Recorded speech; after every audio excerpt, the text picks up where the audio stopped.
Hello and welcome. Do Iranians want reform, or is it going to be business as usual following the closely watched election? The campaign has been quite unique by Iran standards, as the reformers face off against the incumbent hardliner, President Mahmoud Ahmadinejad. There are three contenders looking to unseat Mr. Ahmadinejad, attacking him from both the left and right. Most prominent is former Prime Minister Mir Hossein Mousavi, a popular reformist who's been campaigning actively with his wife, just one of the unique and fascinating aspects of this presidential race. There have been no-holds-barred political rallies, bitter televised debates between the candidates, and even echoes of the most recent election held here in the US. So today we ask, on the eve of Iran's elections, what are the likely scenarios and what's at stake? Remember, you can join the conversation with your questions and comments. Log on to livestation.com/AJE, enter the chat room and take part, and of course we'll take your phone calls on the show as well. To examine the intricacies of this election, I have three guests. Based in New York is Houman Majd, a writer who travels regularly to Iran and has had the unique experience of serving as the translator for two Iranian presidents, Mohammad Khatami and Mahmoud Ahmadinejad, during their trips to the United States and the United Nations. Mr. Majd is author of The Ayatollah Begs to Differ, The Paradox of Modern Iran.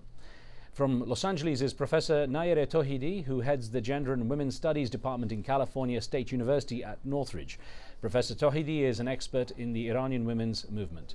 Also with us is Reza Aslan, an internationally acclaimed writer and scholar of religions who's assistant professor of creative writing at the University of California in Riverside. Dr. Aslan's latest book is How to Win a Cosmic War: God, Globalization, and the End of the War on Terror. He's joining us from Philadelphia, where he's lecturing on radical Islam and the future of the Middle East. Thank you all of you for being with us. And I want to start with all of you, just with a quick prediction, I guess. Maybe it's a bit unfair, but just ask you who you think will win and perhaps what kind of margin of victory there might be. And if I could start with Houman Majd first, please. Who do you think is going to win this election?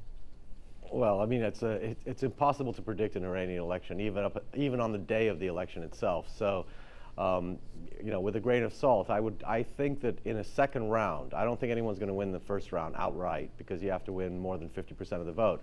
I think it's going to be unlikely that either of the candidates, any of the candidates, will get more than 50% tomorrow. So I think it's going to go to a second round, and I think my own personal feeling is that in the second round, Mir Hossein Mousavi is going to win. But that's just a sense I have. I was in Iran until about 10 days ago. It's just a feeling I have. It's not based on any scientific fact or any polling. It's just good to get your perspectives. Professor Nayere Tohidi, what do you think? Yes, I agree. And I think regardless of what will be the results of the election, given how animated the process has been and given how visible women have been present in this process, and also issues of the minority, religious minorities and ethnic issues, and also the level of exposition of some of the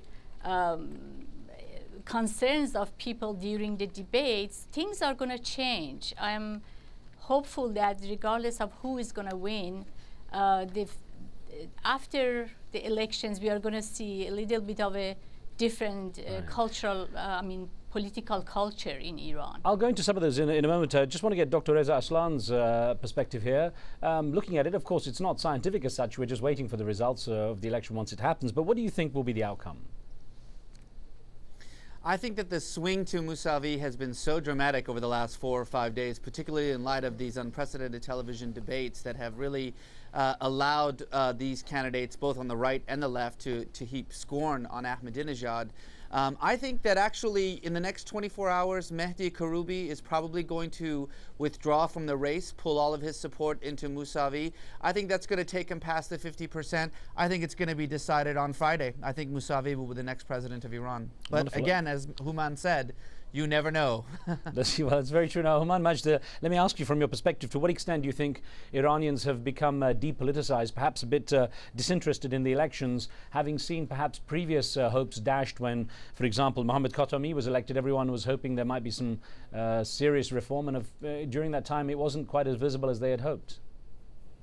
Yeah, I mean, that's true to some extent. I was in Iran at late April, which is only 6 weeks away from the election, and people were disinterested. People were apathetic. Voters didn't seem to care very much. They didn't seem to think that it was going to make any difference who the president was. But it was surprising because I went back and I was there until, as I said, about 10 days ago, and the mood really shifted dramatically in the last 2 or 3 weeks. I think people are starting to talk about the elections as something that do matter in Iran.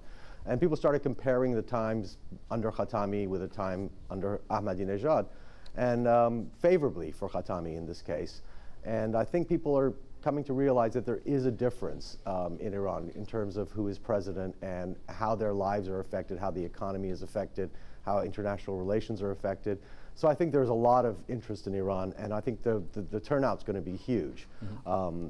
I think that that's one of the keys to a Mousavi win. And I don't disagree with Reza. I think I'm very hopeful that Mr. Mousavi will be the next president of Iran. Mr. Karoubi, I was hoping would withdraw from the race, but given that the campaigning is now officially over, it was over this morning. They have to stop campaigning 24 hours before the election. I don't think he's going to withdraw at this point or come out tomorrow and ask his supporters to vote for Mousavi. So I think that, but people are going to vote. There's no question. Youth are very, very actively involved now. I'm sure you've seen or have seen on television scenes of the people on the streets of Tehran. I witnessed it myself. It's very, very exciting right now. I think people are really interested in the election. On this point of the rallies, actually, Professor Tauhidi, this is one thing that I guess has really been marking this election, that people have come out in force. I mean, in support of Mahmoud Ahmadinejad as well as obviously the reformists. What do you make of these rallies? And I guess to some degree, isn't it a sign of a healthy and open society that people can come out on the streets like this? It is. Actually, it shows that the Iranian system is not just a centralized autocratic dictatorship. It has some levels of pluralism among the ruling clerics. That's the nature of the Shia clerics that prevents, an autocratic dictatorship like what we have like in Saudi Arabia, for example, or even in the former system of the Shah. But at the same time, the election is not fair and is not really free.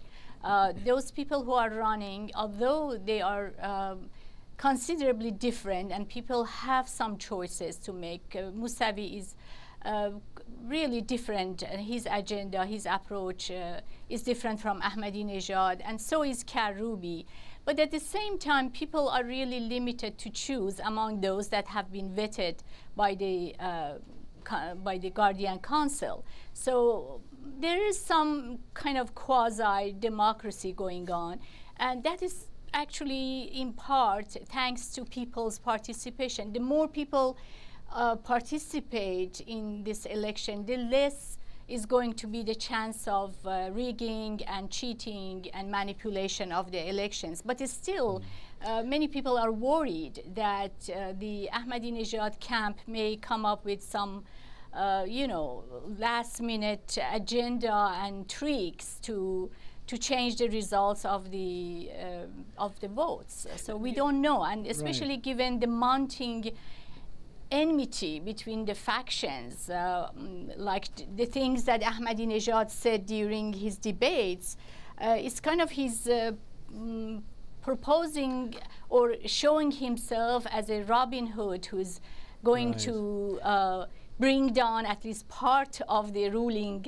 clergy, and that has alarmed many people. I'm sure you're aware of the letter Mr. Hashemi Rafsanjani wrote to the leader, and they had an important meeting yesterday to kind of prevent perhaps the rigging of the elections. But it's still, things are rather difficult to predict. One thing, let me ask Dr. Reza Aslan, is that there's a lot of people saying that perhaps Mr. Mousavi is not such a reformer. I mean, his campaign has not been that dynamic. He hasn't, I mean, though he's seen as obviously the best out of the bunch, that he isn't really strong enough and perhaps would be weak. He's got a great record on the economy of the country, having seen what happened in the 1980s during the Iran-Iraq war, but that perhaps he doesn't have really the strength for true reform when the crunch comes.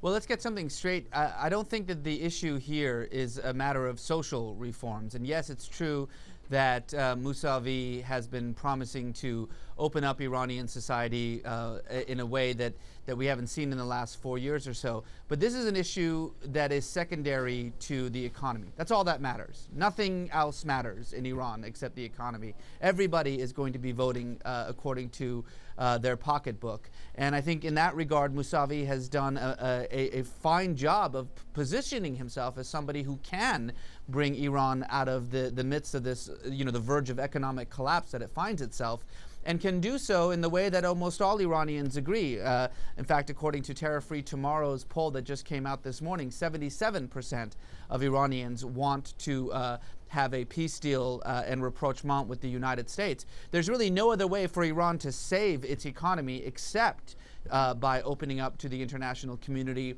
and getting greater access to the free market. And so that's what Mousavi is going to be talking about. And as the economy improves, the social system, I think, in Iran will also improve. You have to understand that the problem with Iran right now isn't necessarily, an issue of Islamic law or the authoritarianism of the mullahs.